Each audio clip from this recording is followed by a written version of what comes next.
اتوار کے الیکشن میں ووٹ تو پڑ جائیں گے، لیکن زیادہ اشارے یہی ہیں کہ نتائج شاید جون سے زیادہ مختلف نہ ہوں اور نئی پارلیمان میں بھی 4 ہی ایسی جماعتیں ہوں جن کی آپس میں ذرا بھی نہ بنتی ہو۔ سنیے تو انقرہ یونیورسٹی میں پولیٹیکل سائنس کے طلبہ کی سوچ کیا ہے۔ میرے خیال میں اے کے پارٹی اکیلے حکومت نہیں بنا پائے گی، اور اگر بنا بھی لی تو کوئی زیادہ کامیاب نہیں رہے گی۔ ملک کو اقتصادی مشکلات سے بچانے کے لیے سی ایچ پی اور اے کے پارٹی کو مل کر حکومت بنانی چاہیے، ورنہ اپریل میں نئے الیکشن کرانے پڑیں گے۔ ووٹر اپنی ذمہ داری کے احساس کے ساتھ ووٹ ڈالیں گے، اور میرے خیال میں اکیلے اے کے پارٹی کی حکومت نہیں بنے گی۔ مجھے تو جون جیسے نتائج کی ہی توقع ہے۔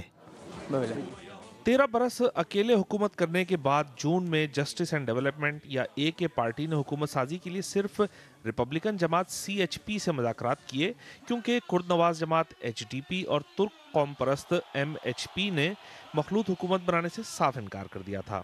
اگر نتائج پچھلے الیکشن جیسے ہی رہے تو کیا تیسری مرتبہ انتخابات کرائے جائیں گے؟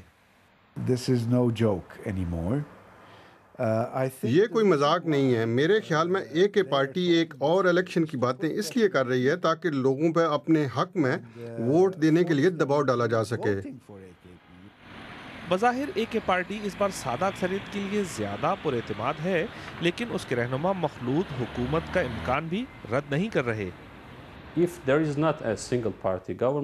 اگر کسی جماعت کو اکثریت نہ ملی تو مخلوط حکومت بنے گی، کیونکہ ایسا رزلٹ مخلوط حکومت کے لیے ترک عوام کی خواہش کا عکاس ہوگا، اور ہم اس خواہش کا احترام کریں گے۔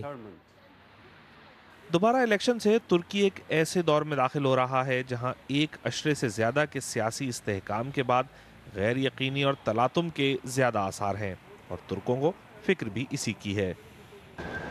6 مہینے پہلے جب میں انتخابات کور کرنے آیا تھا تو یہاں پر سیاسی بحث کا سارا موضوع صدر ایردوان کی شخصیت اور ان کا سیاسی مستقبل تھا۔ آج لگتا یہ ہے کہ یہ انتخابات ترکی کے مستقبل کے لیے بھی بہت زیادہ اہم بن گئے ہیں۔ Kashif Qamar, B B C news, Ankara.